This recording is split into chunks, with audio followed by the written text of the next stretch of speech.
দুঃখ কষ্ট পেরেশানি আপনাকে মুক্তি দিচ্ছে না। রোগ বালা মুসিবত চেপে আছে, সন্তানের অসুখ, স্ত্রীর অসুখ, কন্যার অসুখ, আপনার নিজের অসুখ। যত চিকিৎসা করছেন কোনো ফলাফল পাচ্ছেন না, যতই কামাই রুজি করেন না কেন কোনো বরকত পাচ্ছেন না।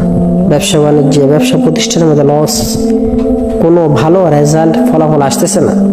যদি এই রূপ আপনার সাথে হয়ে থাকে তাহলে আপনি অবশ্যই চিন্তা করে দেখবেন যে আপনি কি এরকম কোনো কাজ করেছেন যেই কাজের দ্বারা আমভাবে মানুষ উপকৃত হতো, কিন্তু আপনার ওই কাজের দ্বারা তারা উপকৃত হতে পারছে না।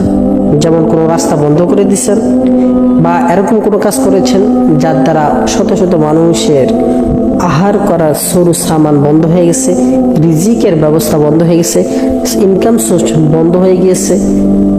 এরকম কোনো কি কাজ করেছেন যার দ্বারা মানুষ সচরাচর কষ্ট পাচ্ছে?